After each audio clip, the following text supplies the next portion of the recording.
Welcome back to Daily Dose of Knowledge. If you're new here, subscribe and stay.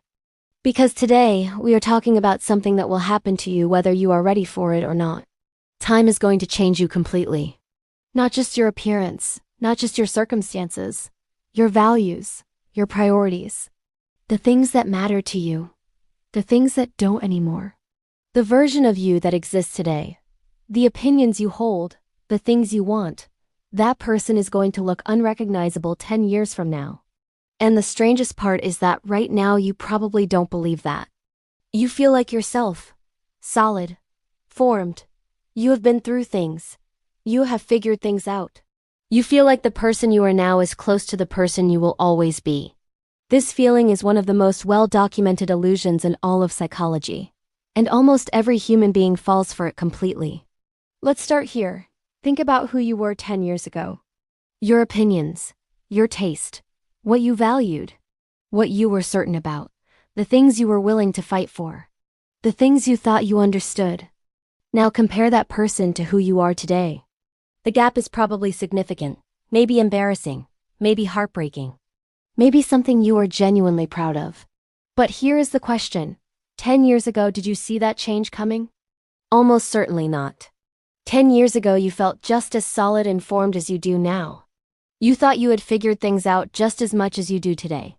This is what psychologists call the end of history illusion. Documented by researchers Jordi Koybach, Daniel Gilbert, and Timothy Wilson in 2013. They studied thousands of people across all age groups and found a consistent pattern. People of every age acknowledged significant change in their past. But people of every age dramatically underestimated how much they would change in the future. Every version of you believed it was close to the final version. Every single one was wrong. This is not a flaw in your thinking. It is a fundamental feature of human consciousness. You can only ever experience yourself from inside the present moment. And from the inside, the present always feels complete. Now let's talk about what actually drives this change. Because it is not random. The first and most powerful force is experience of loss. Nothing rewrites a person's values faster or more permanently than losing something they believed was permanent. A relationship that ended. A person who is no longer here. A version of your life that closed without warning. A belief that was shattered by reality. Before loss, most people operate on the assumption of permanence. Things will stay. People will remain. Loss destroys that assumption completely. And once it is destroyed, it cannot be rebuilt in the same way. The person who has experienced real loss sees the world through fundamentally different eyes than the person who hasn't. This is why you cannot explain grief to someone who has not grieved. Not really. They can sympathize. They can try. But the bone-deep understanding only comes from having been through it.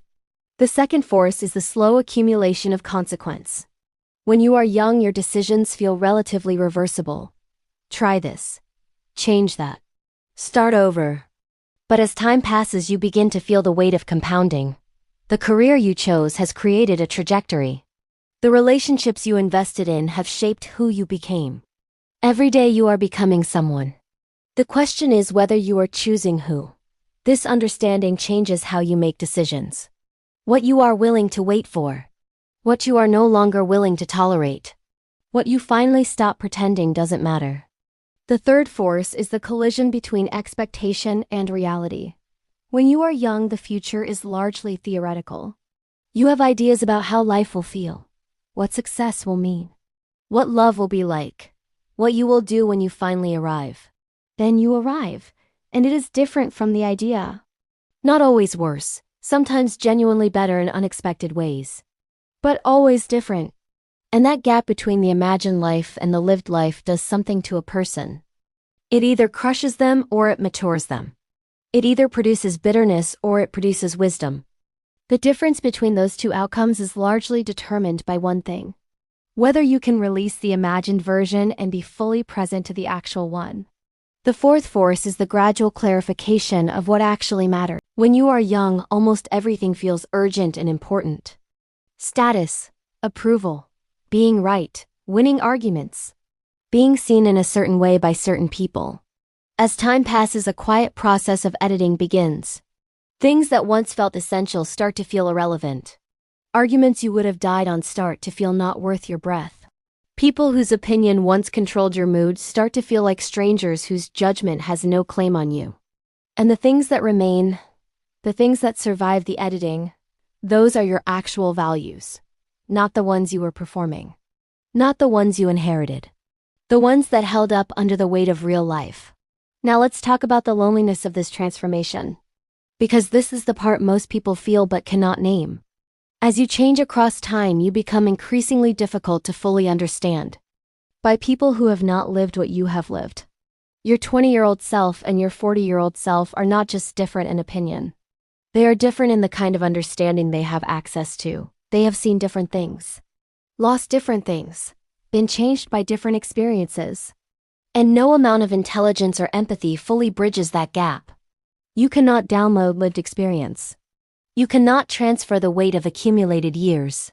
This is why wisdom has always been associated with age.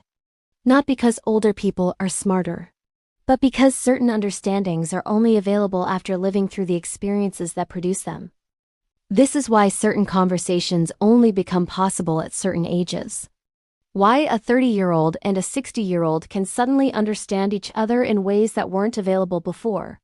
Not because one became smarter, but because the 30-year-old has now lived enough to access what the 60-year-old has been carrying for years. This is the irony you feel. The understanding that only lands when you arrive at it yourself. Now let's talk about something even more unsettling. The versions of yourself you have lost. Every transformation across time is also a kind of ending. The person you were at 16, with their specific way of experiencing music, their specific quality of hope, that person is gone. Not gradually faded. Gone. You cannot go back to that way of being even if you wanted to.